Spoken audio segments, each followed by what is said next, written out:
Jed Killen.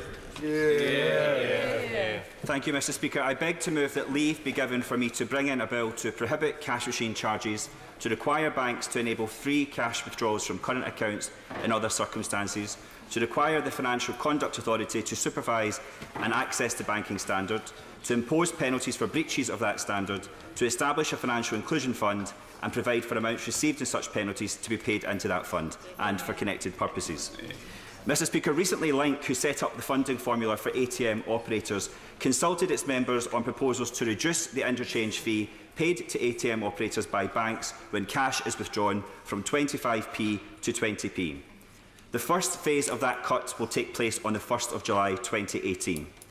This proposed reduction in funding formula has led to concerns that many ATMs will become financially unviable and therefore may be forced to close or charge a fee to remain in use. This bill seeks to remove the option for ATMs to become fee charging by banning fees. I take this position first and foremost out of principle, Mr Speaker. I don't believe that anyone should have to pay to access their own money. However, a ban on ATM charges makes it a practical necessity that an appropriate funding formula for free-to-use ATMs would have to be devised. In supporting this objective, the bill seeks to provide a legal requirement for access to cash withdrawals through ATMs or other means where there is a demand for it. Such demand would be established through a full market review of the ATM network by the Payment Systems Regulator. There has been no recent review of the demand for access to cash, and as we enter into a transition towards a cashless society, it is important we fully and comprehensively establish where demand remains for cash in order to target resources effectively. Further, the bill will create a new access to banking standard. It will borrow on the existing 2017 access to banking standards, but will make them stronger by placing the enforcement of the standard within the remit of the Financial Conduct Authority rather than with the Lending Standards Board.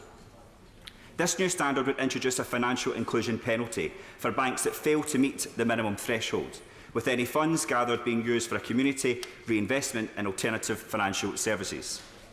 Mr Speaker, the most concerning thing about Link's announcement is that it did not include any consultation with the public. The only people Link asked about this is their own members, 3/4 of whom are the card issuers and banks who must pay the interchange fee.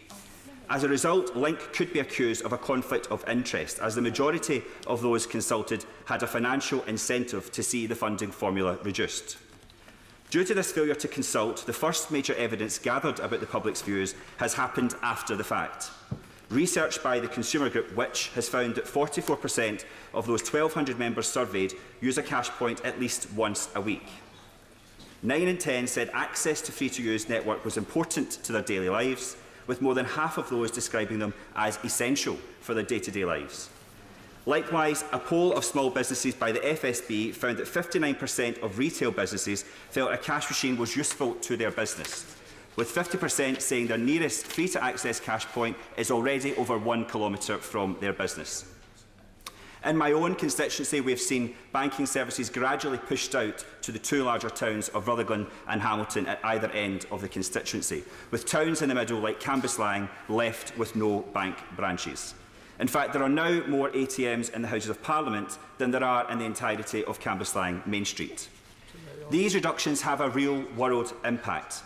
I often hear the concerns of small businesses in Cambuslang Main Street who rely on small impulse cash purchases, telling me that the ATMs that are there have run out of cash. That will have a direct impact on their day's takings, and yet their views on these changes to the interchange fee have not been sought. Mr Speaker, I accept that we are moving towards a cashless society, but we are not there yet. People budgeting on a low income, older people and those who are not as confident with advances in digital banking all stand to lose out if we force progress towards a cashless society. We know that dealing in cash costs banks money, and that's why we can't leave it to banks alone to dictate the pace of change. It must be driven by consumers. Without intervention to remove the option of ATM charges, bank branch closures and the reduction in the interchange fee will mean that pay-to-use ATMs become the norm. We only have to look to the USA, where a similar reduction in the interchange fee has resulted in there now being an average of $5 for a withdrawal from a machine that is not owned by the customer's bank. Link accepts that it wants to reduce the overall number of ATMs, but it says it expects this reduction to happen in city centres where there are large clusters of ATMs. But there's simply no way of guaranteeing this effect. With different ATM companies working to different models across the UK, it is inevitable that there will be unintended consequences, and it's people in rural communities or in smaller urban towns like the ones that I represent who are most likely to lose out.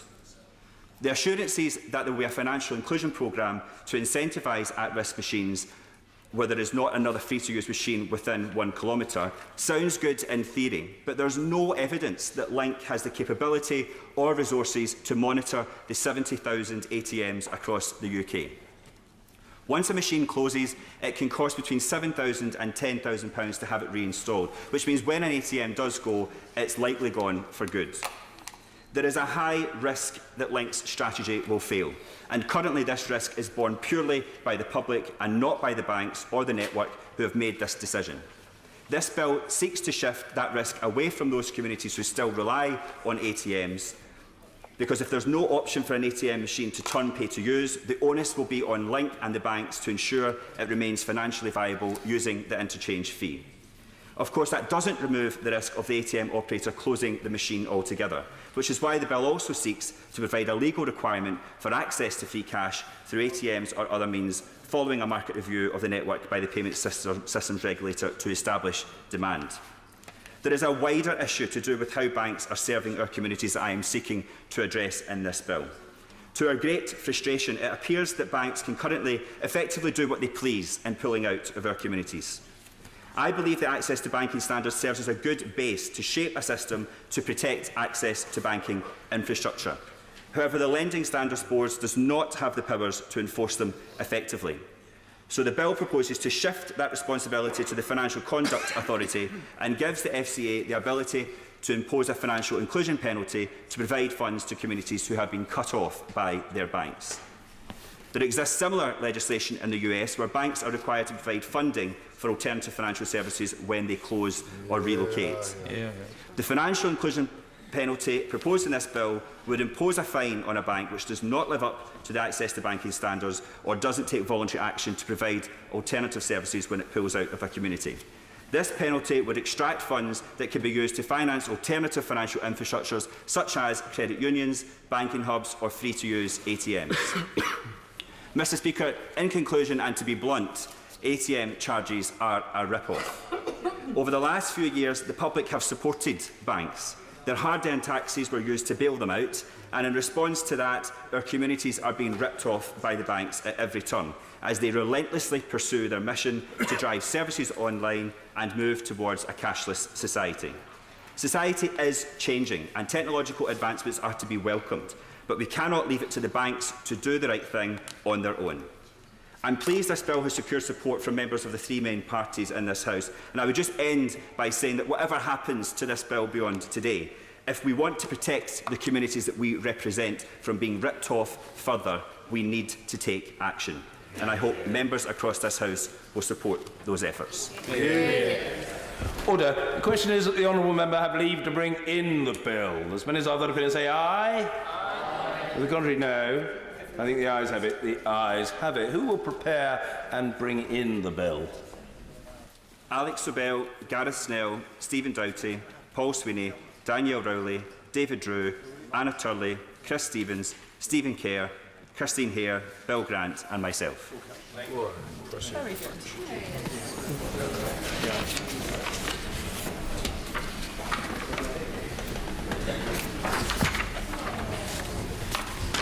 Yeah.